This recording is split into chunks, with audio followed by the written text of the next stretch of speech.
welcome everyone to Redding Consortium's December full body meeting. We are here at DSU on the riverfront, different room, a little cozier this time.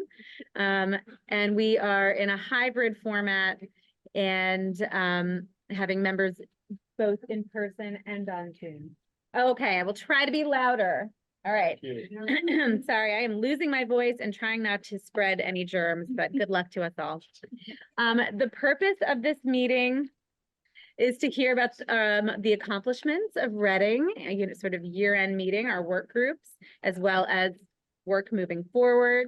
And we will hear from our work group co-chairs, as well as having a high-level overview about the alignment that we are working on that has been much requested from our membership between Redding Consortium and the Wilmington Learning Collaborative. We were thrilled to have Dr. Laura Burgos with us again to discuss that. So that is our agenda. And norms, just so folks remember them, hopefully we all have these baked in by now, but because this is a hybrid meeting, try to remember to be loud when you're speaking, because the owl is over here, and that's how folks who are online will be able to hear you. And also remember to identify yourself. For folks who are online, mute yourself when you are not speaking. And also remember that this meeting is being recorded. So we would just ask for folks online to type your name into the chat for roll call to make sure so we can verify that we do have our quorum as well. So with all that on the table, I will entertain a motion to approve the meeting minutes, which were sent out to you all on Monday by Elena Robinson from our September 27th meeting. So anyone feeling confident in their review of those minutes, feel free to make a motion. So moved. Thank you, Kevin Kelly. Second. Second from Superintendent Menzer, and I'll just say all in favor, say aye. Aye. Anyone opposed? And online, if you could just sort of type a yes or an aye or whatever you choose in the chat as well, we will record your vote. And hearing no opposition, I think we are safe to say those meeting minutes are approved. Before we get into the substance of the meeting, I wanted to give a couple of minutes for Bettina Riveros on behalf of the Vision Coalition to talk a little bit about the event that happened on Tuesday that I think many of us were there or were tuned into it, about the AIR report on funding reform. So Bettina, please. Thanks so much, Senator Lockman. I'm Bettina Riveros and a member of the Redding Consortium. I chair the Vision Coalition. And on Tuesday, we had an education funding study release event together with Department of Education and AIR, the entity that did the independent study, presented their findings. We had a terrific turnout, 150, 200 people. I don't know exactly, but a terrific turnout. Joel was there. It was really wonderful to be there together. And he and I got to do a bit of an introduction. AIR did share their recommendations around increasing investment in Delaware public ed, distributing more resources to students in need, improving funding transparency, allowed for more flexibility for districts, how they use resources, account for local capacity, reassess property values, simplify the calculations for the local share provided to charter schools, and implementing a weighted student funding formula as some of the key recommendations. There were a lot of questions. There was a lot of engagement by the attendees. We met for like 2 or 3 hours. It was really terrific. And certainly the hope is that the analysis can be used by Delawareans to create a more equitable and adequate funding system in serving all of Delaware's children. So the big questions will be what really happens next so that this report can be acted upon, and what does that look like in the future and over what period of time. Anything else you'd like me to share, Senator?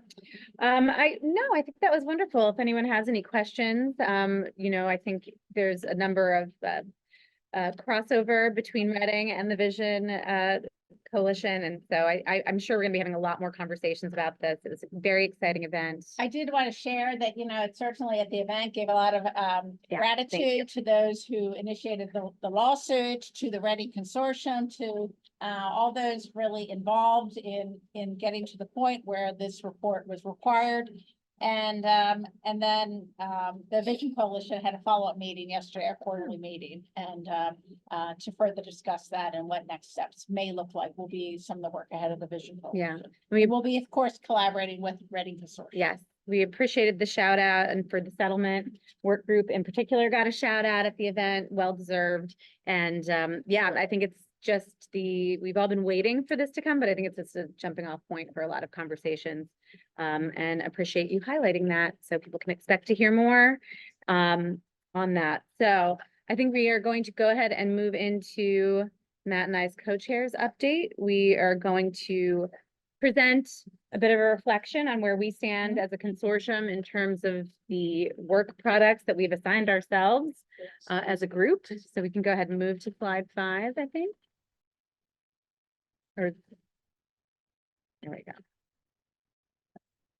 So as you know, to date, we have seen the settlement, educators, and social determinants work groups move through a lot of priorities, a lot of recommendations. We wanted to share how that action has been taken on the original set of recommendations and how we have followed through on these priorities over the past few years of work.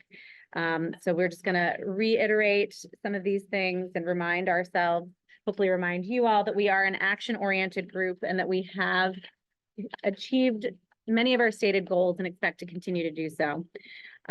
So for the settlement work group, you all provided recommendations about how to implement the education settlement requirements with fidelity, and all the things that you can see, whoops, there on the slide, tracked the minimum actions for compliance, monitored the governor's budget each fiscal year for how settlement funding was flowing, and all of these various outcomes from the lawsuit, which we've just now spoken to. And that includes, you know, this opportunity funding perpetuity, the increases in ECAP, funding for recruitment and retention, the K-3 basic special ed, the ombudsperson program that's in development, the equity statement on capital projects, and that AIR funding assessment that's just been released. Next slide. And our educators work group has done a fabulous job, in particular in the space of providing scholarships for educators and school staff at the designated schools through Redding to address recruitment. 136 total scholarships have gone out, 71 awarded just this current term, and also established a pilot program focused on teacher leadership, working on professional development at our Redding schools this academic year. And a number of us have been visiting those schools to see how that looks and where that might go in the future. And so the status of this particular group, as we know, I didn't mention settlement is a retired group, but this group is now in a tracking and monitoring and implementation phase, and no longer actively creating recommendations, just making sure that they are implemented with fidelity. And I'm going to hand it over to Matt to talk through social determinants. Yeah, I'll go through these briefly because we talked about them at the last meeting in some detail.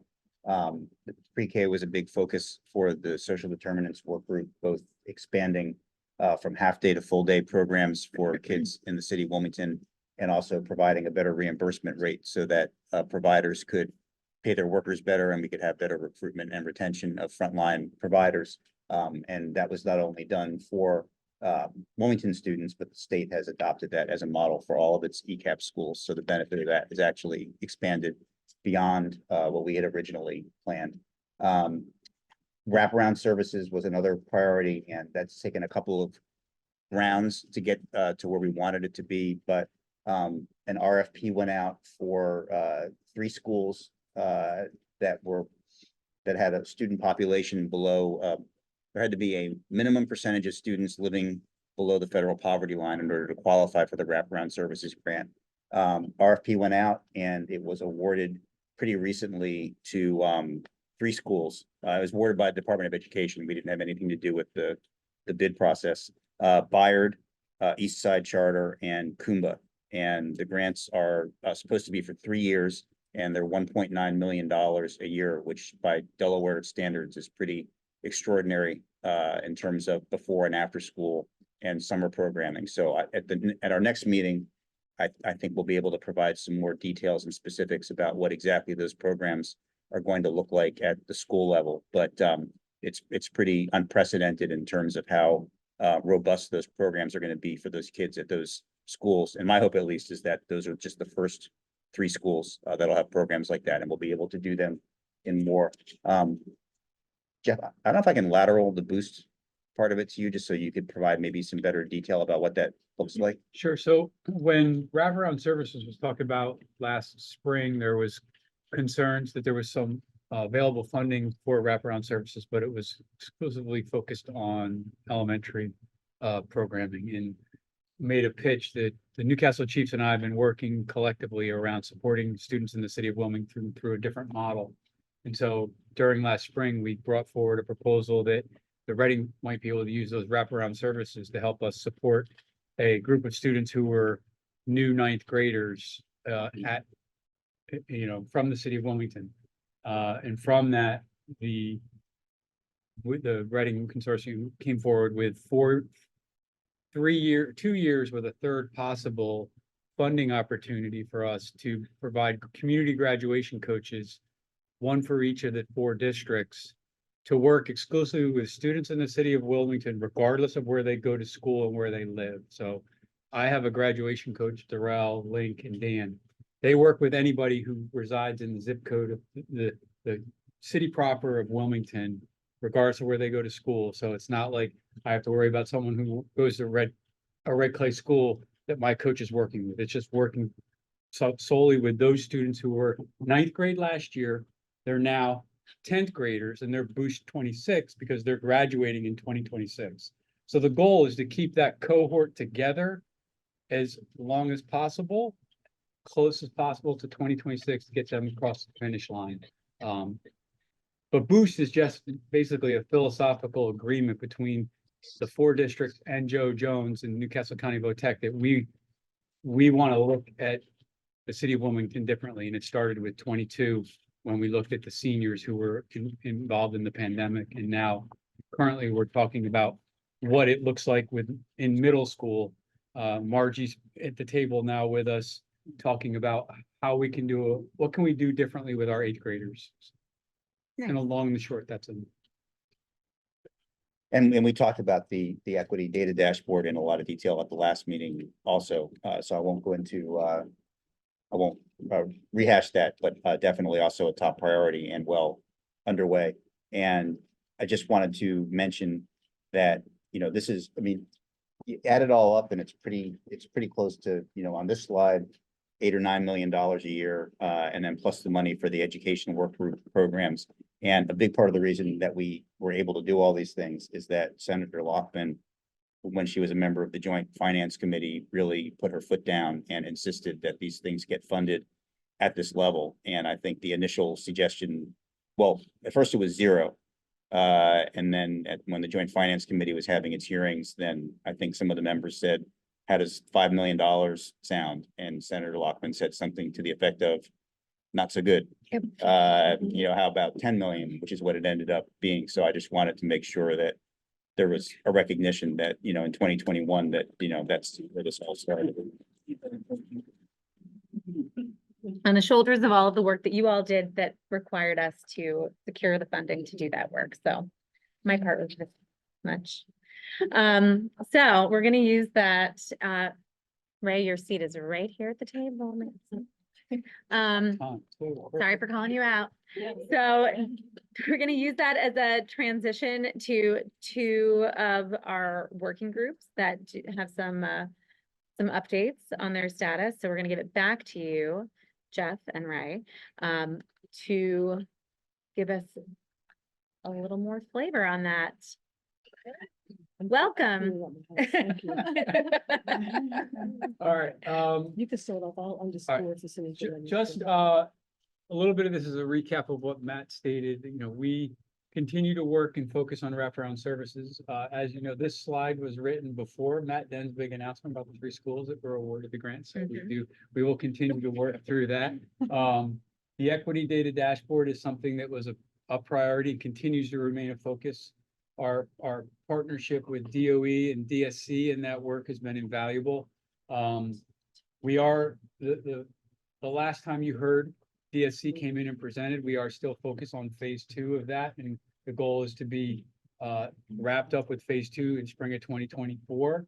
And our key priority in that work is we now have the geocodes and the tags for all the residents. It's matching them up with Wilmington Scholars so that then they can run the dashboard the way it's intended based off of student data.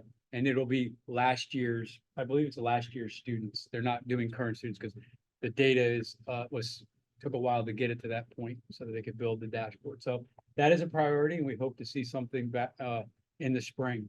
And then the Boost project was, I just kind of went through that. I won't revisit it, but the one really new wrinkle to that is because of the different styles of tracking data that communities and schools uses with their national model and transferring that to something that will be meaningful to this group.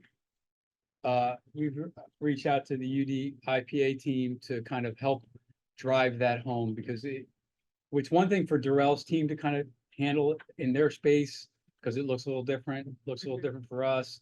But when you try to bring it all together across the data sharing agreement that we have, communities and schools doesn't have the bandwidth to look at that data through the shared model where we've already all agreed to share this data and it's housed in one spot. So UD is gonna begin developing the MOU and all the things that we have to go through to get UD to help us with data. And I say that with all due love, Kelly, I know. And in about 6 months, we'll be there. I'm half Hey. kidding, but no, we do. Kelly and I have been roundabout with this on several other projects. So we definitely, it's with all love. So that's our kind of our work update. And we did meet recently and the group, not just Ray and myself, but the group in its totality has agreed that we are gonna kind of sunset from actively pursuing more work and creating other ideas. We have enough to monitor and track as our educator work group has done. We like their model and we look to follow in their footsteps. And we'll continue to work with Matt and the Redding staff to keep track of those larger buckets. And then we're always available to respond to any questions. Ray, did I miss anything?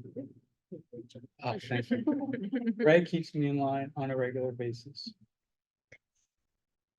So yeah, so you may notice a trend from recent meetings. Obviously I think we're patting ourselves on the back a lot for work that's been done, which I think we deserve to do, but a lot of our groups have achieved, established the projects that they set out to establish. And we think a key piece that's often missing in this work is making sure that things continue to be done with fidelity, that they're monitored for continual improvement, and that's something that we feel that we can do better than some previous groups that I think we've all experienced. And so I'm very proud of that and very proud that so many of our work groups have kind of gone through all these phases to reach this point. So congratulations, Social Determinants Work Group. Thank you for your work, Jeff and Ray, and I know you have a very active membership that got us to this place. So I think we should give them a round of applause. The work group around. The work group. They did a great job.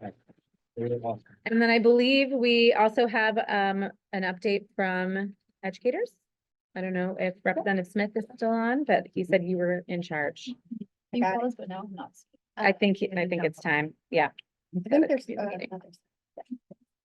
Okay, so as was shared earlier, the educator work group has moved to more of a monitoring capacity. So we don't have a whole lot of updates, excuse me, since our last meeting, but one of our biggest updates is PS has now been added to our list of Redding Consortium eligible scholarship schools. And Link is happy. at our last meeting, we also had announced that Pulaski Early Education Center is also added to that list. So for the winter and the spring session, it is now open. The window closes for applicants on March 29th. We also currently have 53 applicants, thus far for the winter and spring term, but as I stated, we do have that open until March 29th. I do have some other updates to give you, just some past numbers. So the Office of Higher Education, we're still working on updating some communication, announcing for the next round of scholarships, as well as what our programming will look like for next year. We're kind of adjusting the parameters a little bit from that.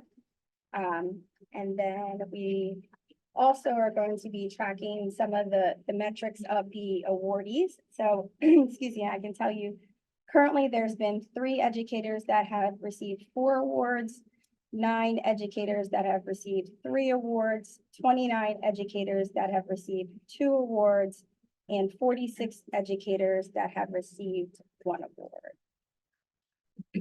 And unless Representative Smith has anything to add, that was our. I think he went off to a community meeting. Any question? I have a question. So it's 54, one more from East Side applied today. Right. You're up, and then is it rolling? The scholarship process, is that rolling, scholarship, or is that we wait until all the scholarship applicants are in March and then award? And Shelley, you may need to correct me. I'm not relatively new to this role. But I believe that it is rolling. But one of the things that we talked about is what that was like. It is rolling. Perfect. Oh, wow. Thank you. Impressive. I'm still listening. I'm trying to do 2 things at once. Okay. Oh, he's Zoom user. Thank you. He's Like driving. Oz. Great, it's rolling. Cool. Okay, any other questions? I have a question. Yes, ma'am. The scholarships, which principal certification programs, if any, is a scholarship eligible? Hmm. So the Website. school leadership, Yes. so they're eligible for a master's in school leadership currently, but not a doctorate. in school leadership. And not what about the alternative route to principalship? Is that eligible for the scholarship? As long as it's, with the IHE, underneath that umbrella. I think there are some that aren't quite under that umbrella. If you look at Yes. University of Delaware, for example. Are you thinking of I'm a not sure. specific? I just need to know You know which that- ones are eligible, because the people that I referred them Mhm. to, they were not eligible for scholarships. And that was Build, Program called. Build. I don't know what the name of it is. They meet in who used to, what's the Right. name of that group? They, Yeah, they're not eligible, they're not an eligible entity to receive, for applicant to receive a scholarship. So which,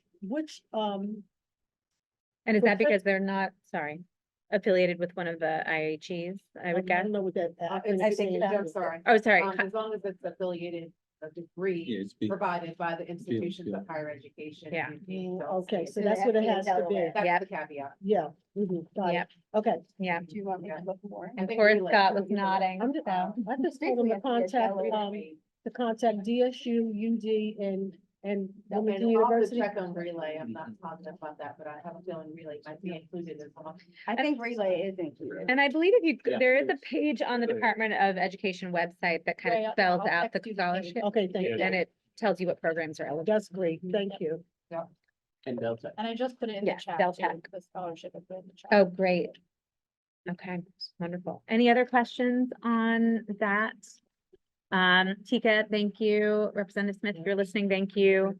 And I think we can, hopefully we'll continue to hear positive updates on how the monitoring and implementation is going. So now we want to turn to a really important topic that has been bubbling up for a long time. And we did sort of our reevaluation of our work priorities, the thing that came right to the top. And this was, the beginning of the year, a year ago, was how are we aligning with the Wilmington Learning Collaborative? So we are at a point now where we feel we can give a high level introduction to what we think that's going to look like. And, you know, we've been meeting a lot recently with, as co-chairs with the leadership of the WLC, and have had 2 formal planning meetings, I guess, in the last couple of months to discuss that alignment. So we wanted to take a moment to welcome Dr. Laura Burgos back again and walk you through a visual that we created, which we think gives a sense of what the compatible lanes that the Redding Consortium and Wilmington Learning Collaborative will be inhabiting and where we will be aligning as we move forward. So we can have a discussion around that. You have a handout that shows you the complete visualization. We're going to break this down column by column for the benefit of people online and just our own eyes here. So we'll start with the consortium, and we know that our purpose as a legislatively created entity is to recommend policies and practices to the governor, to the General Assembly, with that focus on equity and the improvement of educational outcomes from pre-K to 12 for those students in the city of Wilmington, and we know also impacting northern Newcastle County in general.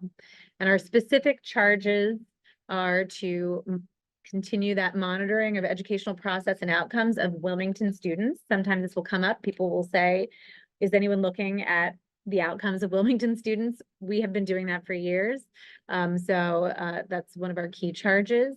We develop and publish an annual data report that goes all the way back, has its roots in the Wilmington Education Improvement Commission, and we continue that.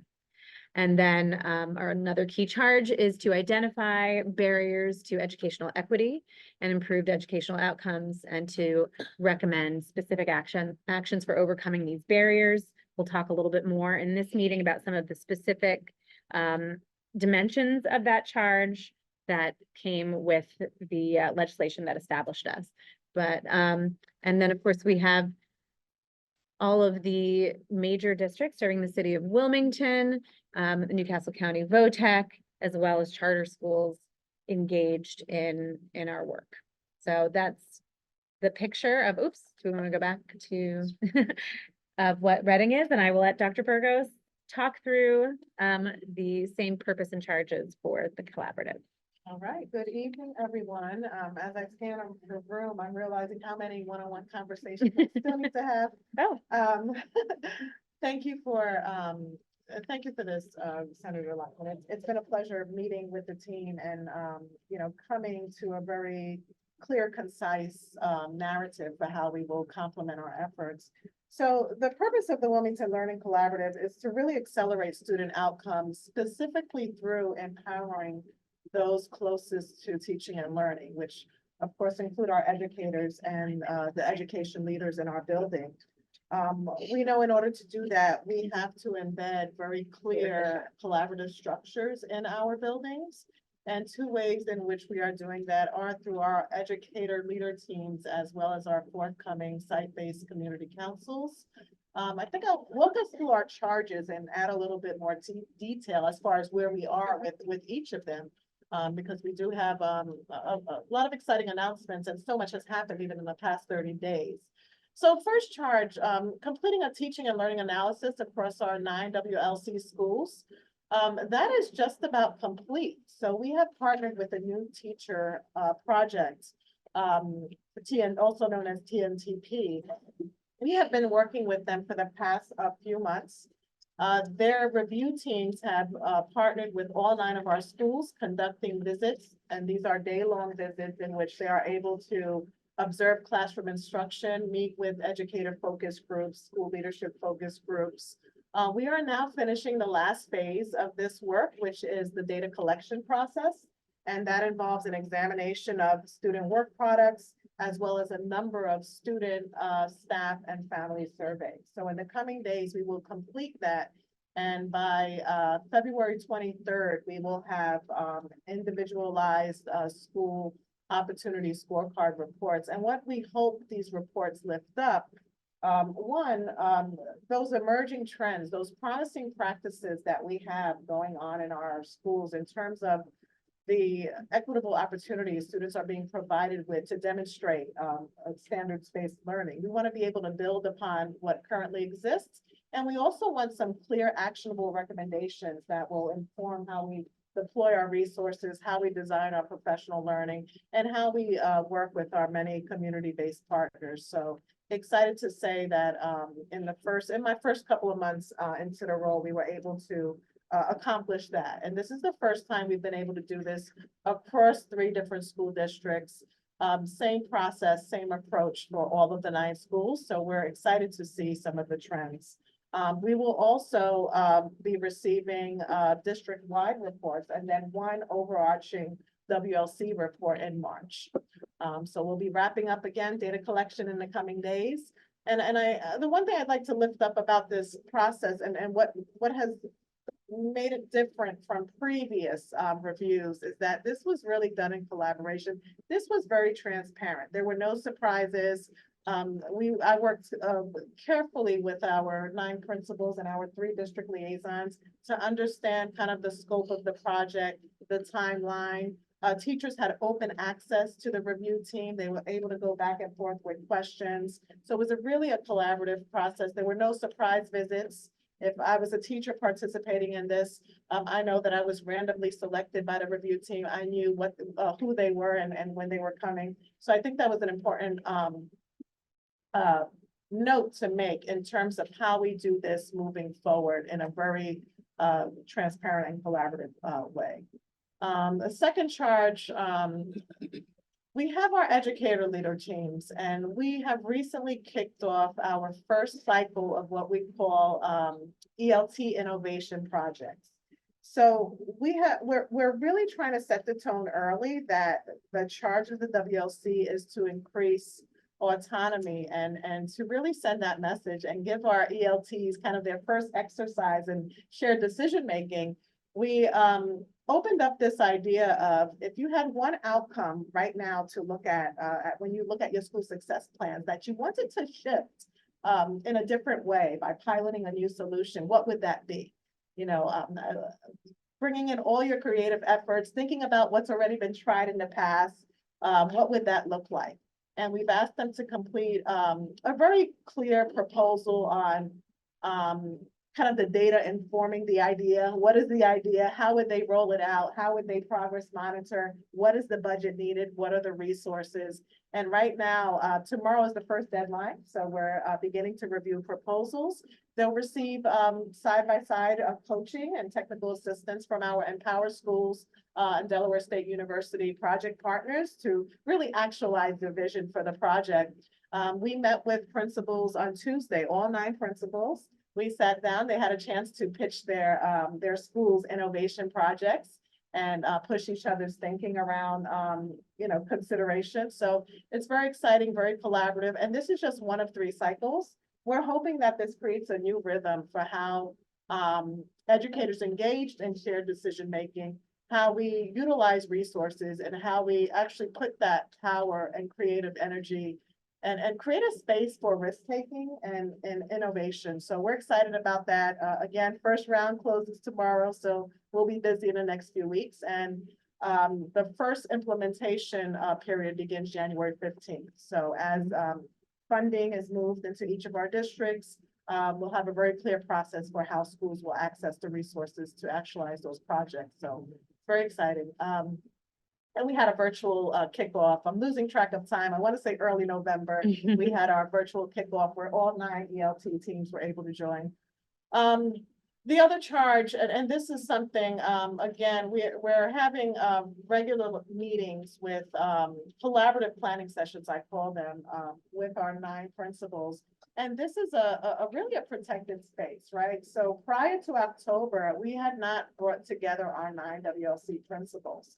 So the October meeting was like long overdue, and principals were very excited to actually come together, trade notes, share aspirations, and learn from other leaders. So we're keeping this as that protective space where we're able to co-design, co-create solutions. We're meeting twice in December, which was extremely challenging to pull off, but we have so much support from our district liaisons and our principals that we agreed to meet on 2 half days. We usually spend a day-long retreat together. So we're meeting again on Tuesday, and a lot of our time together on Tuesday will be spent designing our community councils and thinking about the year ahead.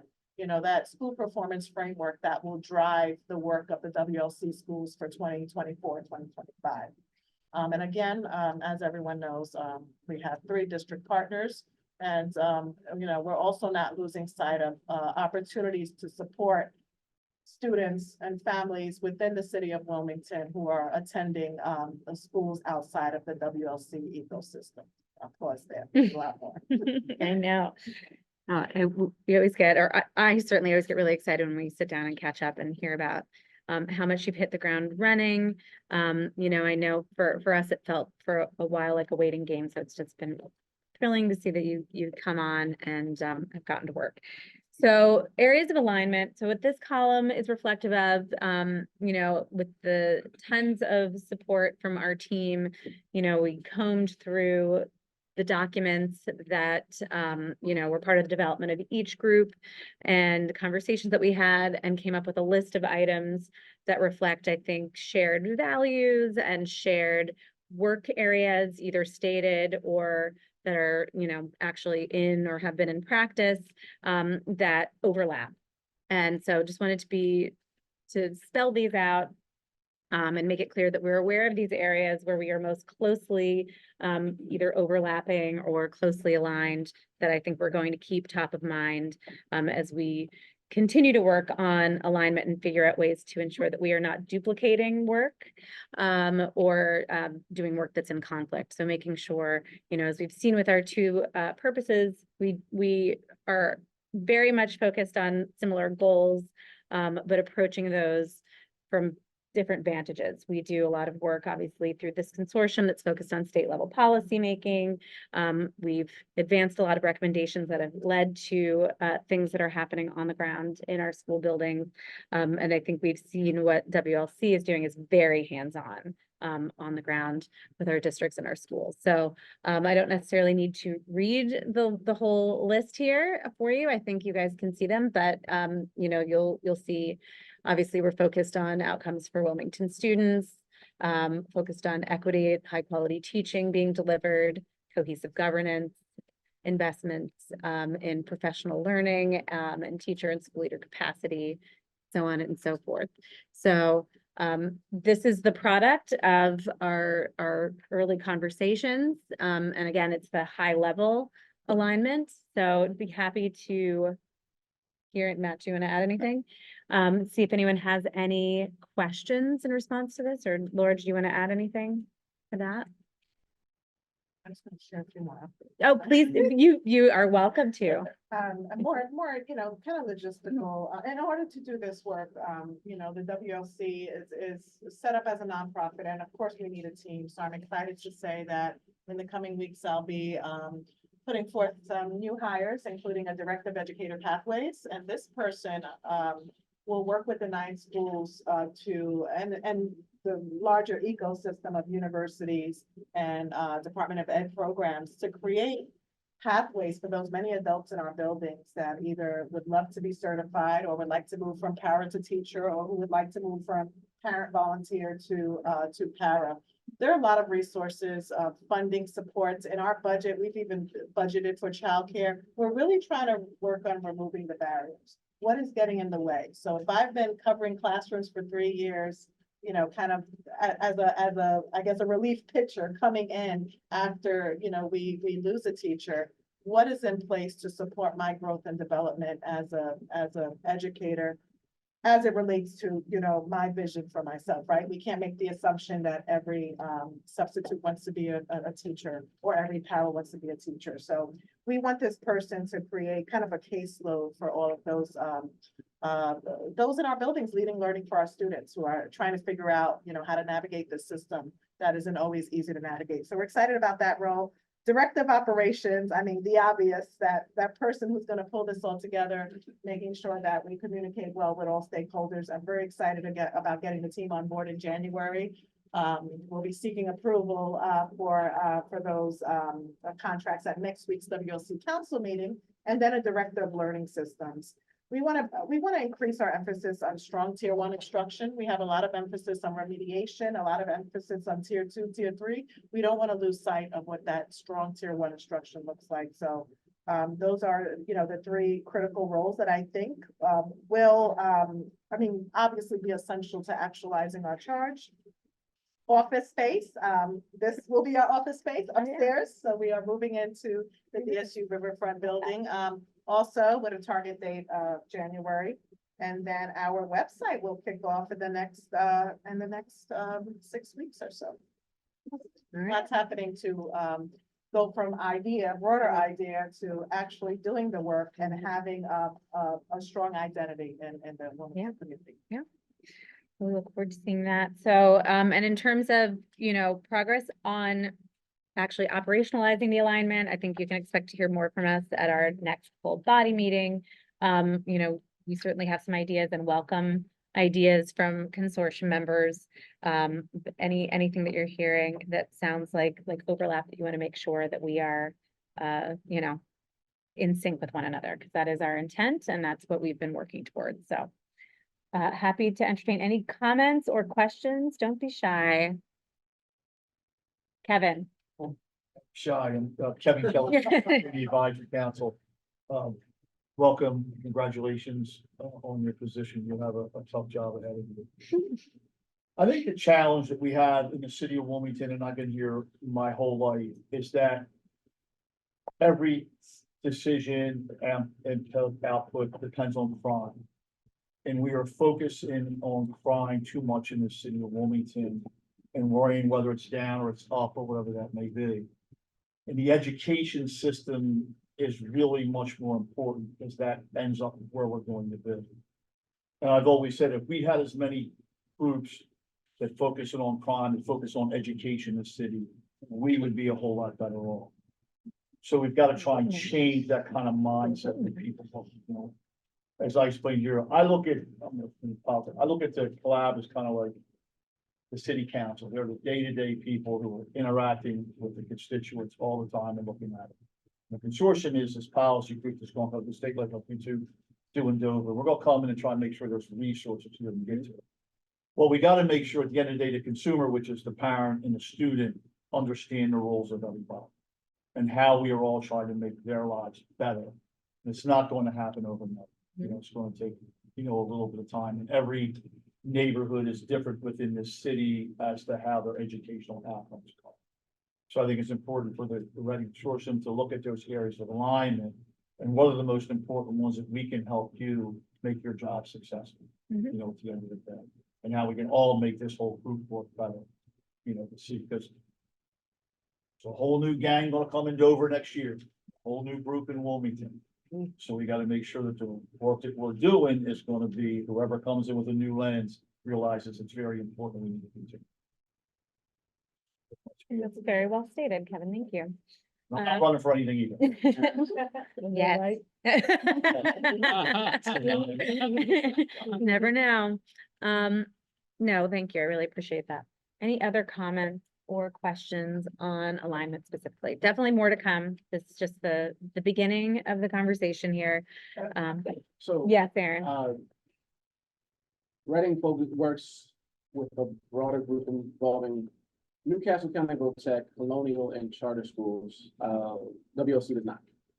Is there, and I'm not proposing we do that tomorrow, is there any thought to what that collaboration can look like with those groups, especially those that are working in Wilmington? So Menzer and Colonial is doing some great work with what he just talked about. Is there the collaboration you're thinking about for the future? I think the first thing is the most obvious, our expanded learning time community. So whether it's Saturday Academy, Spring Break Academy, Summer Academy, making sure we're opening that up to all students and all educators. So we're thinking a lot about how do we create and design programs that can maximize this footprint across the city. In terms of working with other groups, there's what I'd like to see in the coming months, I mean, definitely not the coming years, a lot sooner. I would really like to see an analysis of the larger ecosystem. We have a lot of, organizations within Wilmington doing good work. Our schools have endless partnerships, right? I would really like to have us, better understand, kind of the resources we have and where are the outcomes. Because right now we invest in a lot of partnerships, but I want to make sure that everything we're investing is outcomes driven. And if we're inviting folks into our schools, that they're really focusing on the highest quality services. So that's something I'd love to collaborate with some parties around, really understanding, how are we looking at, outcomes as we build these bridges and invest in partnerships. So if I could just, I think Kevin kind of alluded just to that, so I think as long as we look at the city based on boundaries defined by schools and school districts, we'll continue to miss the mark. I think we got to look at the city holistically, in terms of just look at market, right? If you divide market in half and look at how many schools children are going to based on where they live or where they fall within the city, we'll always have that disconnect. And I know there was an opportunity to kind of initially with the formation of the WLC to bring more on, but then we kind of focused on the school districts and not kind of the way that we approach Boost was to look at not where they go to school, but look at the community and not look at zip code, but actually look at addresses and street to really disaggregate who needs what at what time. And I think we have to look at that from a holistic standpoint of during school, after school, out of school time to really I know the work that was initially done a couple of years ago around the asset mapping and really looking at where resources fall within the city, not within a school district, but within the city. And in that way, work to really define a comprehensive plan that works for the city and not maybe just works for a school district. Because again, we have 4 schools within the WLC. And with each one of them, they're very unique. So if we take Dr. Johnson, for example, I would be high pressed to say the median income of the houses within that community falls well above 6 figures, Yeah. right? But none of the children within that community actually go to that school. Yeah. And there are also no resources in terms of after school or out of school time. So now we're actually looking at what resources are within Hilltop, what resources are within West Center City. So I think we have to look at the city in its totality and not defined by where students or children go to school. And until we do that analysis, I think we'll keep missing the mark because then we're worried about which district can come up for referendum to provide resources within the school rather than looking at it from a city standpoint. So I think that's a great point. We spoke about, We we did. recently spoke about revisiting that earlier asset mapping Mhm. and kind of refreshing it based on where we are in Yeah. 2023.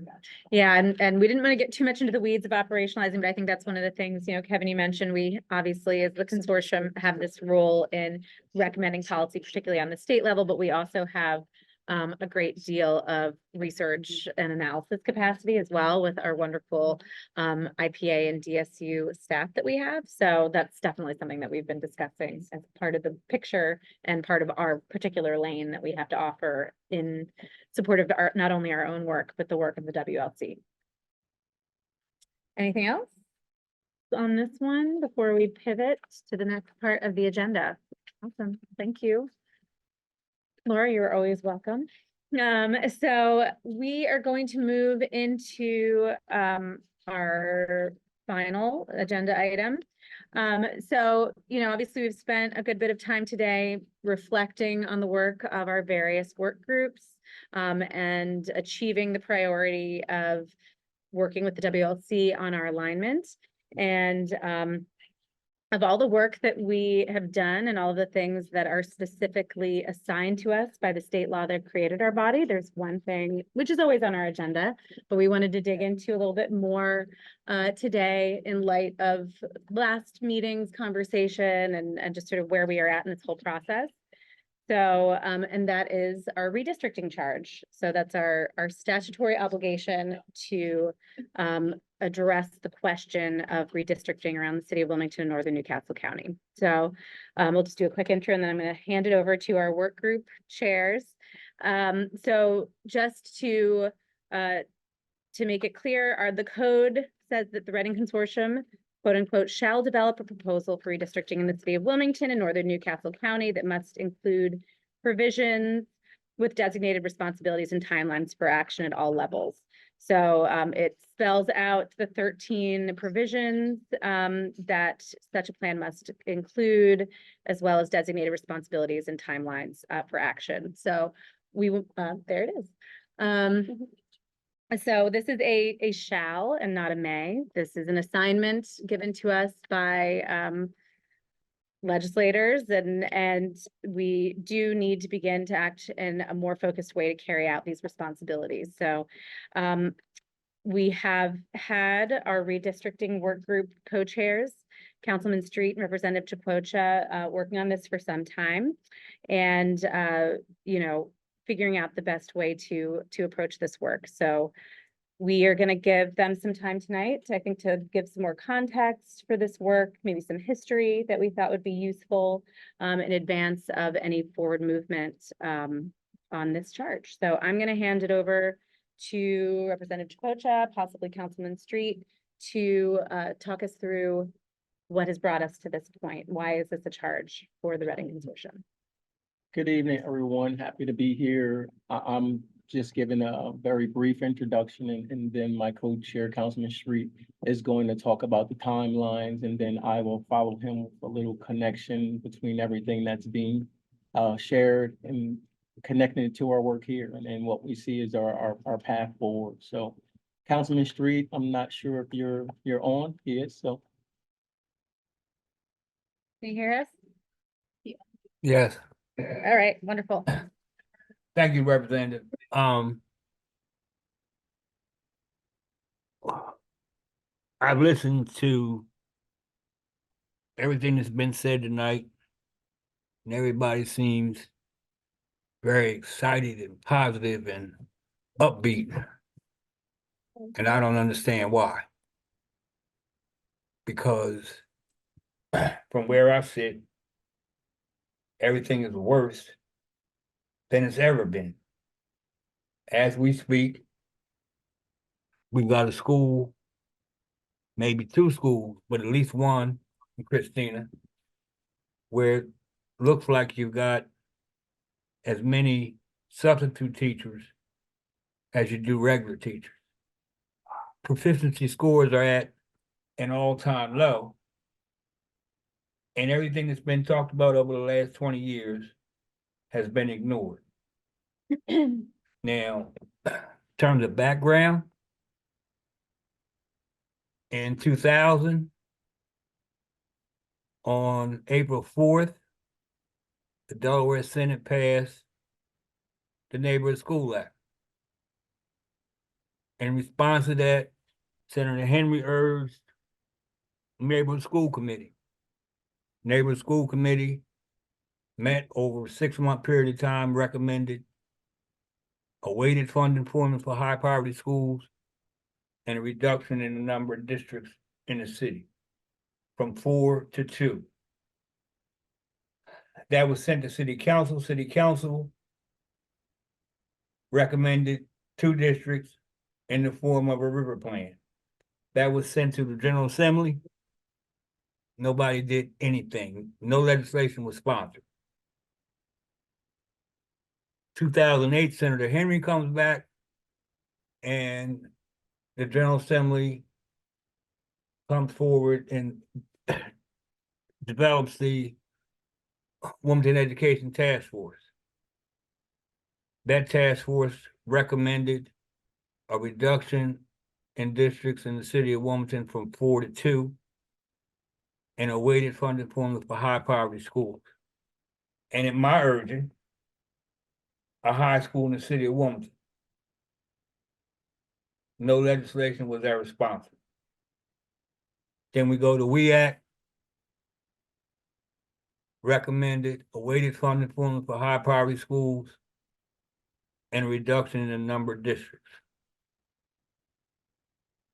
It passed the House, fell short by 2 votes in the Senate. Now, in 1994, actually 93, when they had the unitary trial, counsel to lift the deseg order, counsel for the state board and the 4 districts, lead counsel started trial by saying, Your Honor, these defendants have waited long enough. Today I say, the city of Wilmington, the city's parents, and its children have waited long enough. Judge Swartz, in the matter of Red Clay versus Coalition Save Our Children, opined in his July 1990 opinion that so replete is this record with delay, obfuscation, and recalcitrance, there's no need to cite specifics. We're 22 years in, and the recommendations have been consistent, and nothing has been accomplished. Now, we had the report on Tuesday, and it said, we need to spend more money. Well, we've been saying that for 22 years. Actually 23.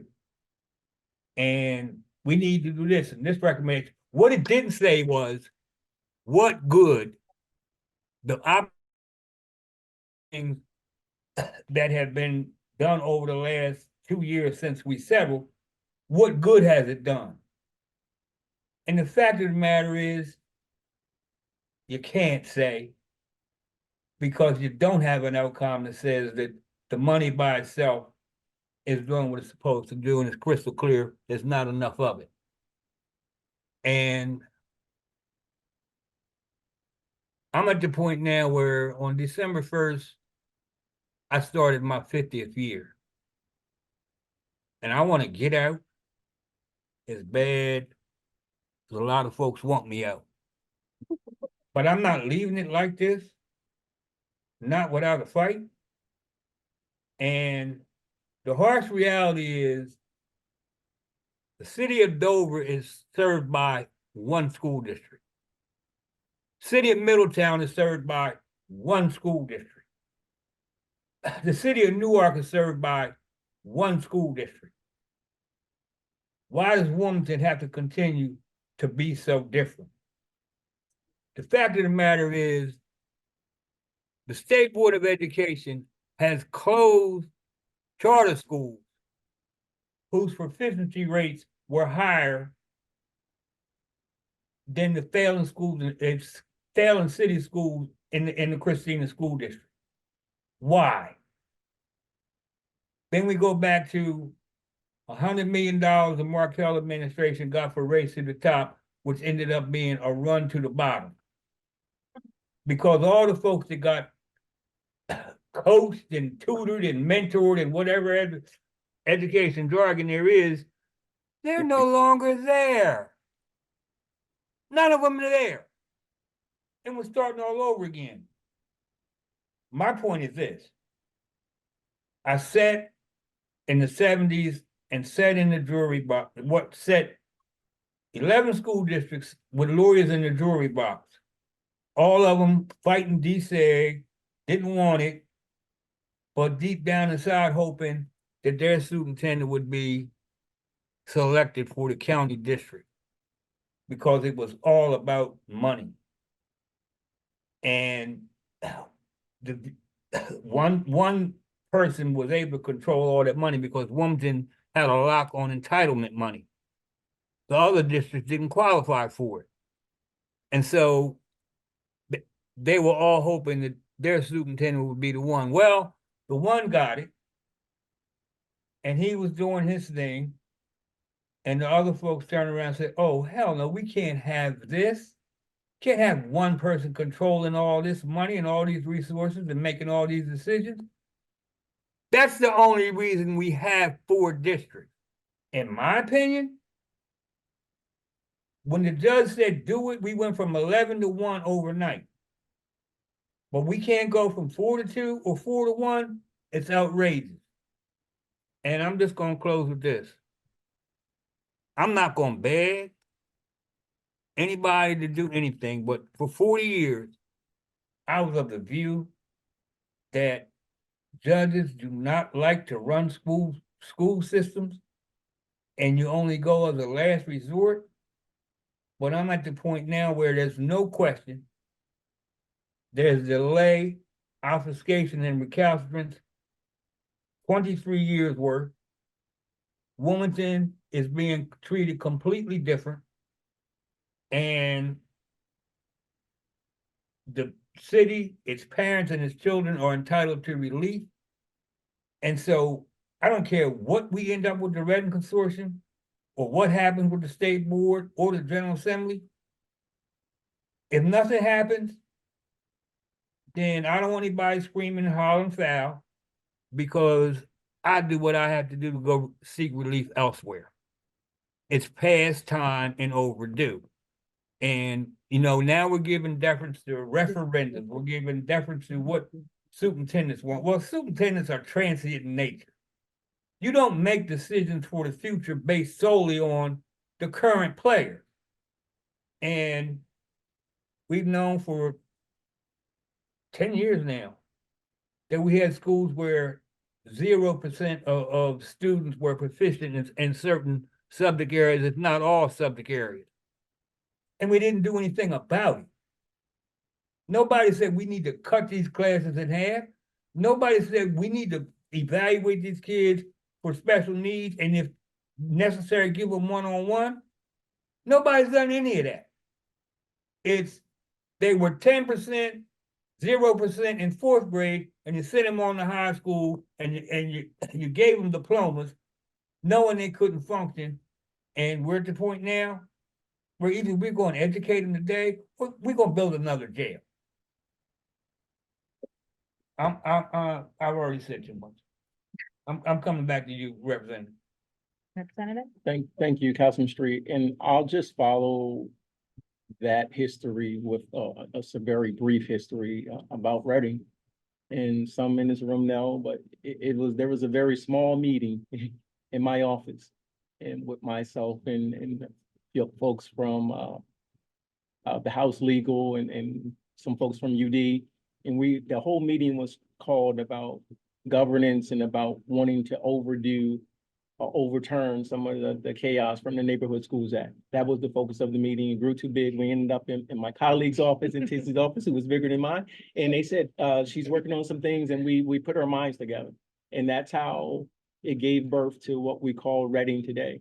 And Redding has filled a lot of voids and has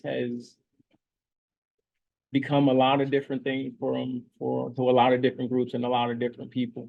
But that original charge, to me, is still what we're here for. And that was about trying to find ways to address this issue that has been presented about the governance issue. And a lot of it stemmed from the Neighborhood Schools Act of 2000 and what we could do.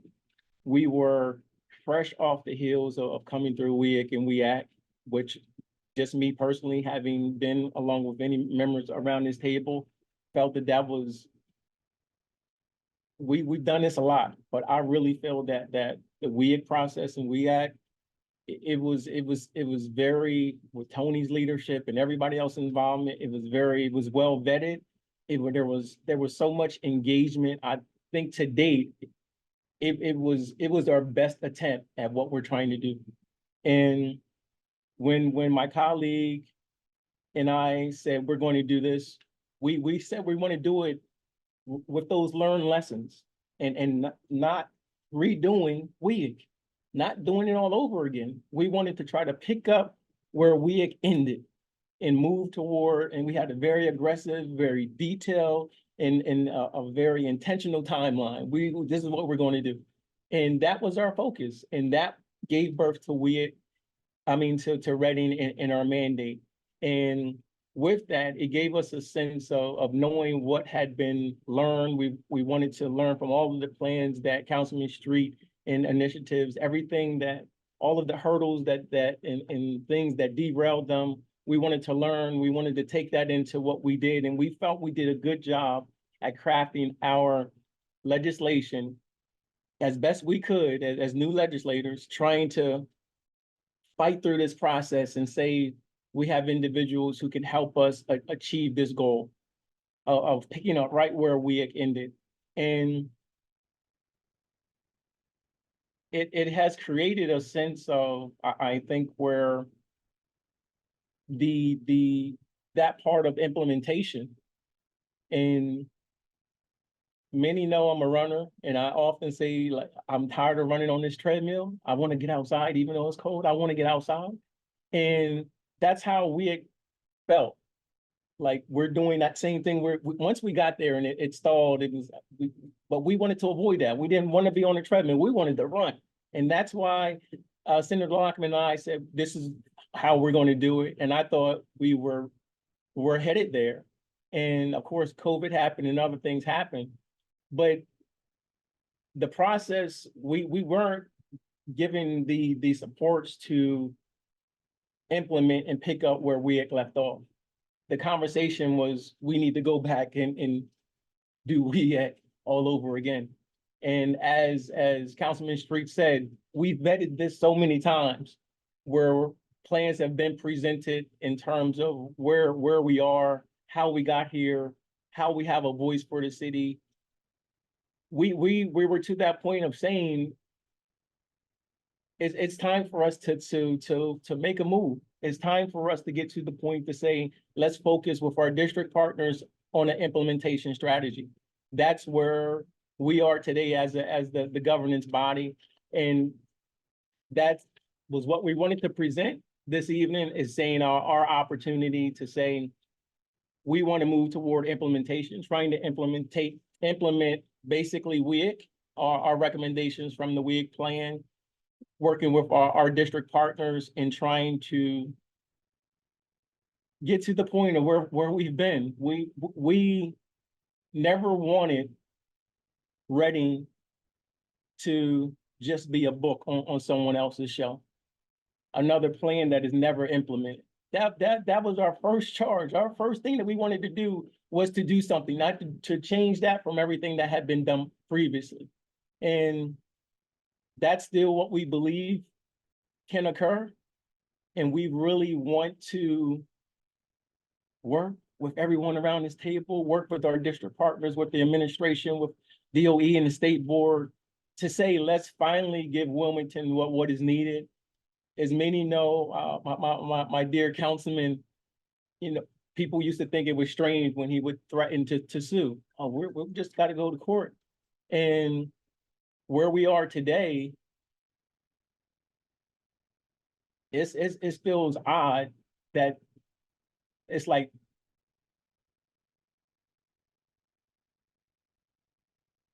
how often, I just don't feel at times that we have the support we need around the table who are willing to do the things that are necessary for our children. I know everyone we love and we want to do what's best, but living in this city, representing this city,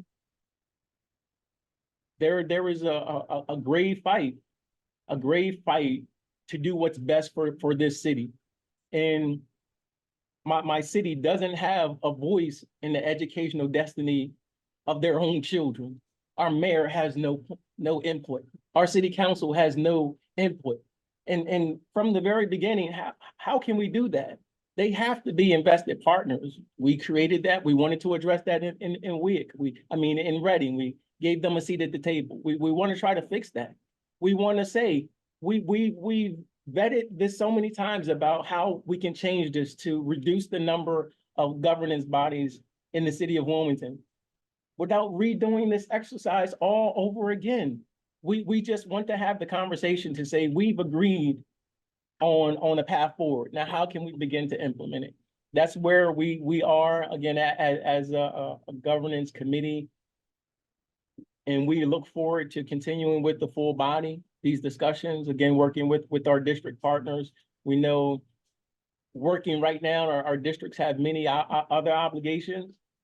Those obligations, as we have in the city of Wilmington, there are many challenges, and we support our district partners in their efforts to ensure that they have the resources to meet the needs of our children.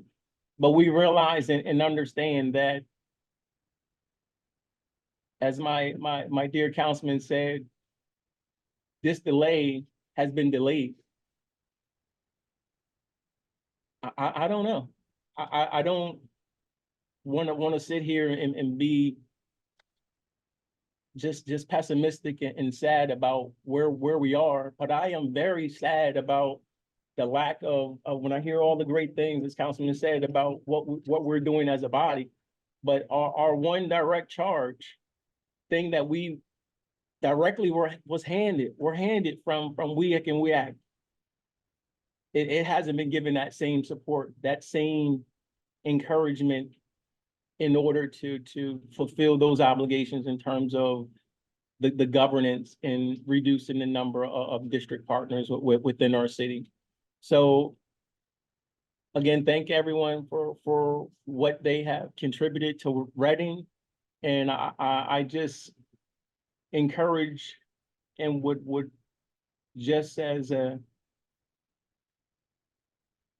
hope, pray that that same commitment can be given to this issue, because some don't see it as a fracture in their city. But the district I represent, we have a grave line between this side of the street and that side of the street being in two different districts. As a coach who coaches students from all across my city, people say, oh, you can't have all the kids together. We have all the kids from all sections of our city together coaching them. Our children don't know each other because their communities are divided. They go to different schools. Some don't believe that's a part of this undercurrent of violence. Sadly, I do, because our children don't know each other. There is these very unnatural divisions in our community. So this is a very important issue. Kevin mentioned crime and speaking about it in terms of education. That's what we're trying to do. Is to have that voice and to increase the participation, especially in from the city level, to have our city have a voice in this conversation, a very important conversation. We know it's needed. We think that this conversation needs to happen from a standpoint that not rehashing, not reliving the past, but trying to go forward from the lessons that we've learned. So thank you. Can I nominate just, or Madam or Mr. Chairman? Can I come back just for a couple things? Okay, and then I'm gonna wrap it up. Come March or April, the University of Delaware and Delaware State We can hear you. will go running over to the General Assembly with their budget, Uh-oh. and they'll get $100 and some million like it's monopoly money. Your I phone think is you cut heard off. about their budget. And for what? When 60-70% of the students are from out of state. But when we negotiated with the governor, the best he thought he could get out of the General Assembly is what's going to end up being $100 million a year. But the educators just met, not J Street. The educators made the presentation on Tuesday and said, oh, we need much more money than that. Well, what are we going to do to get it? As we speak, there's an elementary school that has a preschool class with 20 kids in special ed, 20 IEPs, a teacher and a pair. Are they supposed to be Houdini? And we're at the point now where, after all this time, we can't even get the district to have the same schedule. Depending on the amount of snow, some will close, some won't close.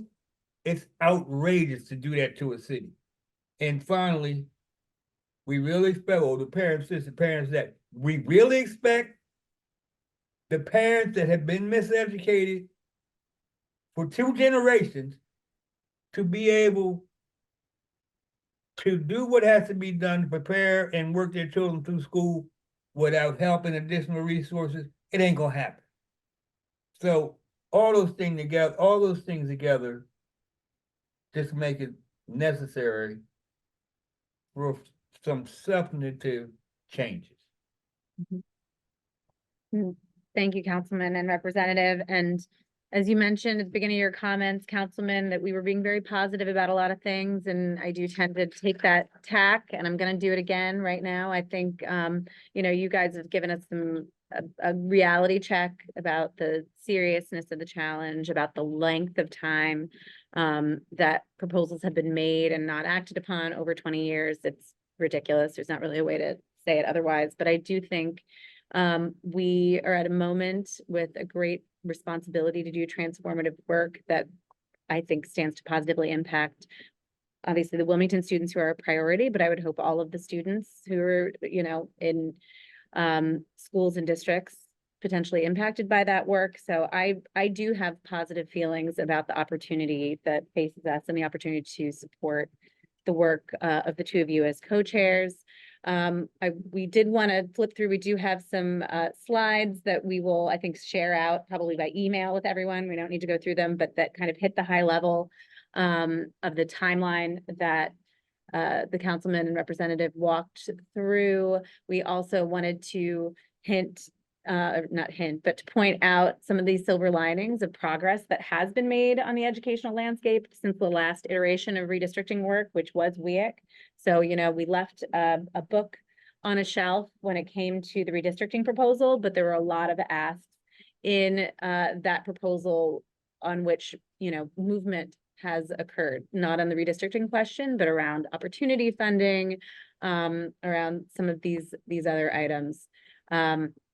And so I do feel like we are now at a moment where we've seen multiple iterations of proposals that get at a similar idea. And we have made a lot of progress on some of the other aspects of those previous proposals. And it's just the redistricting question that continues to sit unanswered. So we really hope that we can rebuild and act upon that momentum. What that action potentially looks like is pretty well spelled out in the code. Our work group co-chairs have an obligation to work with our team in consultation with key stakeholders over the next, I would say the next couple months before we all meet again as a full body to put some flesh on the bones of a proposal idea that the consortium can then engage with. And then, of course, anything that we have vetted, whatever our standard for that would be, ultimately, and agree to pass, would then have to go through these additional paces of going to the state board and going to the General Assembly. So, but I think our next step is that our work group co-chairs are going to be continuing to work on the substantive part of crafting a proposal that we can actually engage with as a body. So any questions or discussion? Or Matt, do you want to add anything to that? Did I hit the key points there in terms of process? And we will share those historical slides and some of the progress that's been made since the previous effort slides as well for your information. So, Senator, who are the yeah. other members of the work group? So the way this work group is formed, we have co-chairs who are charged with designing a process to engage stakeholders in the development of a proposal and plan. But it's just. It is not a standing just the two committee. of you. Currently, yes. Okay. So we're meeting with other individual stakeholders and having meetings as needed, but we just have the two co-chairs. And a lot of that was by design, because we felt that the initial group that we was a part of the redistricting, that where we were, and to say it or not, that Councilman Street and I were on two different sides of the conversation. I actually favor the Wilmington School District. Of course, he did not. And so we came together and tried to come up with what we felt was a compromise solution that we wanted to present. And that's what we're working with. So can I join the task force? Because the Hispanic community tends to be overlooked in these conversations. And I'm representing the Hispanic commission. Yeah, I don't think that there is any one that we're gonna say you can't join. We welcome the input. What we're trying to say is that what we want to do is to present a solution that we feel has already been vetted and then work from there to get input from the stakeholders to say, this is how we move toward implementation. There seems to be a desire to rehash this conversation again, where my co-chair and I feel we shouldn't have to. And so if individuals are understanding that that's how we're leading this governance committee, then that's fine. We welcome your participation. But if individuals want to join this committee to say we go backwards and we need to try to vet which plan or which proposal then that's not what we're trying to do. We don't want to do that. Well, I'm forward thinking. Yeah. But, Yeah. but, and I would also say, you know, we have studied the standing work groups that have existed in the past and analyzed the stakeholders who are engaged in those processes. And I think that's a pretty exhaustive list that would not be neglected in a process moving forward. And I also think as the Redding Consortium, we kind of are the folks to whom Councilman Street and Representative Chakotcha have to answer to in terms of, you know, we're not a standing committee doing the meeting on a regular basis with them, but they have to answer, I think, to us in terms of process and development of this work, because ultimately we are going to be the ones who are going to be advancing the results of it. And there is a very clear public facing aspect of this process as well, that, you know, we aren't rushing at this time. We will come back to the consortium with that proposal before we turn to that side of the process where there's public hearings and, you know, obviously I'm sure board workshops and things of that nature at some point down the line. Does that answer your question a little bit? Just so I can understand for myself with the process. So I understand the Councilman Street and Representative Chakotcha are going to be co-chairs and this would be it. Now, the process is you're going to look at already vetted plans. Then determine which one or two should be discussed. Is that correct? In public, so we're gonna say A and B possibly. Or We haven't like reached to that determination, but yes, pretty much there's going to be a vetted plan that we present to say this is what we're presenting on behalf of the governance community. and then what is the timeline for that? It's been set, but it's still working with our district partners again, because it involves our district. So that timeline is with them. We do have in terms of when we have to present it to this body and then this body has to present it to the state board. But as of yet, we're still in development. And we do have to present it to this body. I believe it was Our initially next month, but our- I believe. Our next full body meeting is not until probably early March.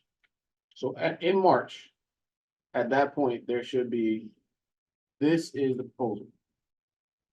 Is that correct? Yes. And then we vote on it, right? I doubt it. I don't think we can, I think we I just. think we're going to work, Yes. engage with it was the word. Okay, I do have another question though. So as an original member, at one point, it was either 3 or 4 plans that we were reviewing and asked to select. And it's been so much time. I can't remember, did we ever do that? Did we ever? Yeah, that- I didn't know Like, you did work. each of us say what we would. We did, we got to that point and where we had vetted it and basically the one where we were leading to that last meeting right before COVID was what was being called the WIN, the Wilmington Improvement Network, which we feel is closely aligns with WLC, with that coordination and that group. So that was the one that was, but the one that was right behind that was this one that or other of the plans that we are discussing. So And where did the wind come from? the WIN was from our body, From so. our group. Our group, Ah. correct. So it took some pieces from other plans and we created that WIN network. I'll go back. I know, it's been a while, I but haven't heard my idea. So can I say something that I think maybe is responsive to your question, Aaron? I think that, you know, the current thinking is that Representative Chakotcha and Councilman Street are going to come up with a single proposal. It's going to not be as detailed as the type of proposal that we would ultimately need to vote on, because as you saw on the earlier slide, there's 13 different, aside from just the who goes to what school, there's 13 different other subjects that have to get addressed. So I think the thinking is that they're going to, the two of them, come up with something that provides enough detail for people to be able to comment on it, but isn't going to be as detailed as what a final plan would be. And they are then going to take that out to a pretty broad group of people, including at the district level, members of the consortium try to get their input on that stage of it so that they can take that all in and, you know, adjust or refine whatever they've initially come out with to reflect the input that they get.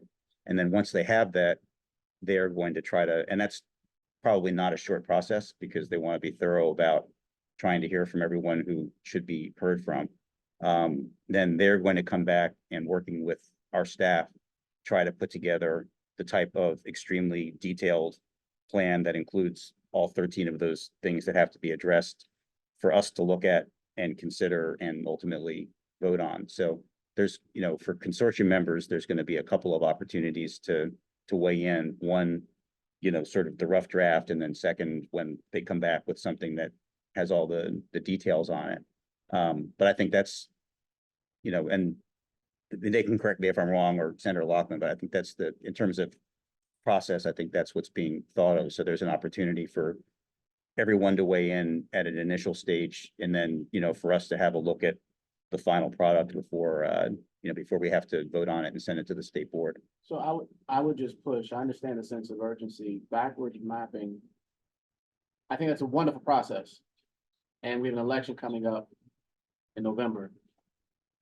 New elected leaders in January, in some positions and definitely in governor's seat. So that sounds like 2026. No, I think the expectation is that it's this year. So everything you just named, I look forward to. Yeah. Yes, good, I'm glad to hear that. I'm taking some of the Senator Lockman. Pollyanna-ish. Are we gonna meet more often? Because if we're meeting quarterly and this is in Mhm. March, that wouldn't occur again, so like. I mean, I think let's see how these next couple of months of work go, and then I think we need to meet as much as we need to meet. And I would like to voice my concern, again, on a few items. First, how the governance work group was dissolved, Mhm. then reconstituted, without the superintendents, those who are directly impacted. Just like you, we are responsible to the community we serve. And having no voice in the new governance committee troubles me. To have a committee of two individuals, calling them co-chairs, usually when you're co-chair, you're chairing other individuals. There's no other individuals to chair. As it was pointed out, back in 2019, there was a PowerPoint that was presented that had several options. I want to say 5, 6, 7. One of those being an empowerment zone. The definition of which is what we have with the WLC. Mhm. And to say that there's been no steps forward around districts coming together, working to improve conditions in the city of Wilmington. Have we reached that pinnacle yet? Absolutely not. But we've taken a major step forward in the development of the WLC. Absolutely. And I've said 100 times, like, I was very skeptical of how the WLC would work, because that key executive director role would dictate success or failure. I have said this too several times. I couldn't be more thrilled with the work that has been accomplished in the first 90 days of Dr. Burgos' tenure. Those of us who are in education read the initiatives that she's undertaken and implemented. I couldn't have done it. And it's being done with support and with integrity and calling things calling out politics when politics needs to be called out. You heard that again tonight as she shared, like, we got to look at the external partners that we're working with and make sure that they are outcomes that we believe need to happen, and we need to hold people accountable. Again, do I think that we have even come close to resolving the issues that Councilman Street mentioned? We haven't. But to say that we haven't gotten anywhere in terms of our collective effort, this is the farthest anybody's gotten so far, right? And again, right now, I am proud of the work, of the commitment. And I do think we have to take a look at the directive that's been given. But we also have to realize that it can be another item that causes a distraction as we do go out to referendums. 3 of the districts sitting here are going out to referendums. We don't pass referendums. When I talk about support for children, it's gone. For anyone alone is looking for a $6.5 million cut. Yeah. Class sizes will go up. Teachers, support professionals, opportunities for kids before school, after school will be dramatically reduced. It's not going to help us. Right now, we're battling the distraction of reassessment, battling the announcement that was made at December 12th by the AIR report and the confusion that exists around that. Yeah. So again, I'm not saying we don't have work to do. But I seriously objected to the superintendent's not having a seat at the table around the discussion that involves governance and redistricting.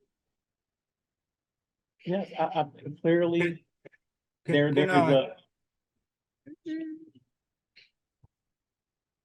I mean, Councilman Street, before you jump in, I would just encourage you, I mean, there's going to be multiple opportunities for you and every other superintendent to have a voice in this. There has to be a starting place, but Representative Chakotcha and Councilman Street are going to be in the Brandywine School District soliciting people's input, and I encourage you to be there and anyone else's. So I think there's going to be ample and multiple opportunities for people to weigh in, but we need to give them time to actually put something together for people to react to. And they're chairing this process, and essentially we without setting a standing committee, we are their work group, and you have a seat at this table, and that is a seat at the table in the development of the plan. And Namdi, you wanted to add to that? no, I'll leave it, but I mean, as Nick knows, Lieutenant Hola knows, I mean, he's like a brother to me. I love him dearly. And it is not meant to exclude anyone. Our intent, again, we know that some of the derailment of other plans in the past have been because of the amount of individuals from the very beginning. We were being set up almost to fail. And rather it's this agenda, that's the reality of where we were. We're sitting around a table. My former co-chair, we looked at Eugene, when Eugene was the co-chair, we met with all the superintendents monthly. We remember that we were meeting with you guys during COVID. We felt those were great meetings, and that's the reason why we went to this 2 co-chair model. And that it was during that time. That's how we got there. So it wasn't that we just excluded and disbanded. It transitioned until that's where these meetings went to. So that when Councilman Street became the co-chair and Eugene left, that's what we kept going on. And that was it. So it wasn't meant to exclude anyone, to disband our committee. It was a natural transgression. I mean, transition that happened during.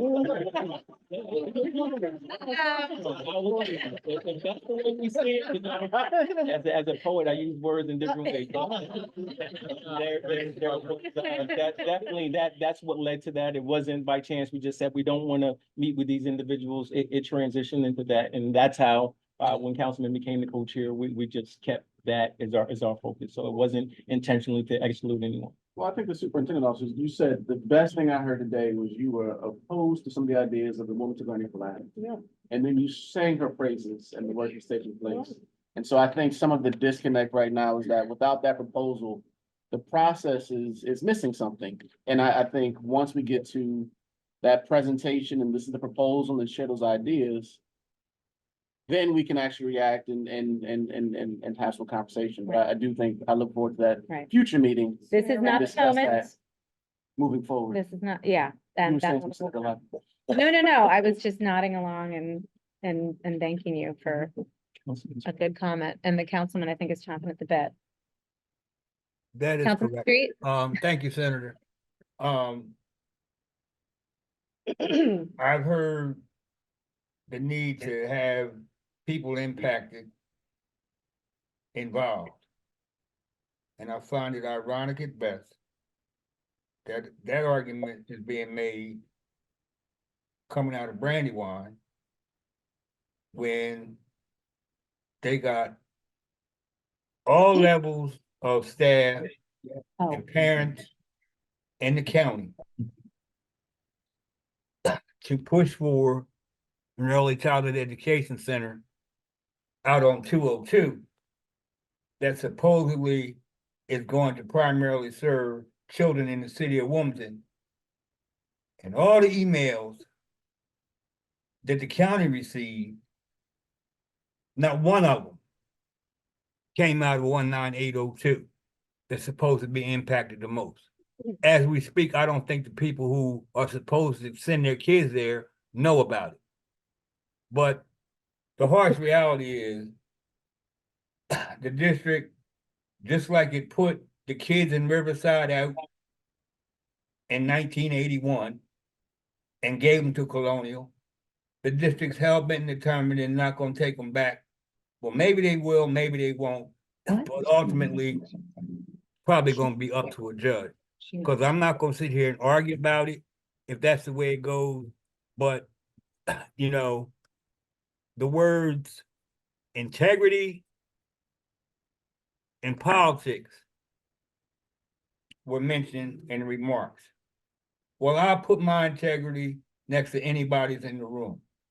And my whole political journey has been about these children, the remnants of this litigation, and I decided to run for elected office to be able to have a stronger and higher voice. That's it. And anybody has a problem with that, that's just your problem. Well, on the, Was this, Ray, did you? I want to be mindful of time and we do also have to pivot to public comment. This is not going to be the last opportunity we have, but Ray, you wanted to add something to the conversation? I hope it's additive. What we are charged with doing, as you know, I chair, for those people in this room who don't know me, I chair the Neighborhood Schools Committee. In And 2000? we brought experts in from all over this country. Credible experts, as well as representatives and content experts from Charlotte, Mecklenburg, Ohio. There are other places, not exactly like Wilmington, but that have and are still grappling with very similar things. And everything those experts told us not to do, we did. Mm-hmm. That's what we did. We did. I went to every single WEAC meeting, WEAC, whatever. Until we name a thing, we just talking. I come to these meetings, I say very little. We can do much better. So we're just talking about the funding system. We know what needs to be done. And I agree that we don't need to rehash and restudy. We do need to update. Mm-hmm. Conditions have worsened, and there are some strategies and some interventions that I think can inform the process. The stakeholders can come in and out of the process. I do believe that as human beings, that sometimes we're too close and we're comfortable with being comfortable. We got to get uncomfortable, have uncomfortable conversations. Sometimes we can't see what's right in front of us because we're too close to it. So that's why it's good to bring a variety, a diversity of stakeholders, or in and out into it, get informed. And I know that this, is coming to this group, but the most affected constituency are the children and their parents. Yeah. So when we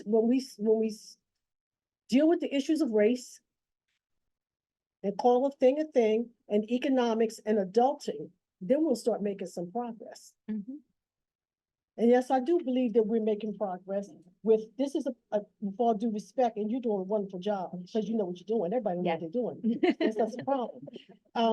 Yeah, but if people weren't dogged about the WLC, it would not have happened. Mhm. And so we have to be, I hear you, we have to be dogged. And I frankly don't know if, I think we need a broader movement than elected officials. Oh, yeah. There are too many masters to answer to. You do. I'm done. No, that was, I think that was very additive, and I think, the representative and the councilman, I'm sure, are very open to process suggestions and input, in the coming weeks of your work. Because ultimately, you're gonna be accountable to everyone at this table who are members of this consortium for that process. Okay. So if no one has anything else to add, we do have an opportunity for public comment. If anyone would like to make public, I don't know that we have anyone online who is not a member or in the room, but if I'm wrong, please make yourself known and we will give you your 3 minutes. Hold for that. No. Not seeing anybody? There's someone's talking in the chat. Oh, that's Haley. Okay. All right. Well, then, seeing none, I am going to make a motion or ask for a motion to adjourn. Second? All right. And if you agree, you can just get up and leave the room. So thank you very, very much. As always, happy holidays.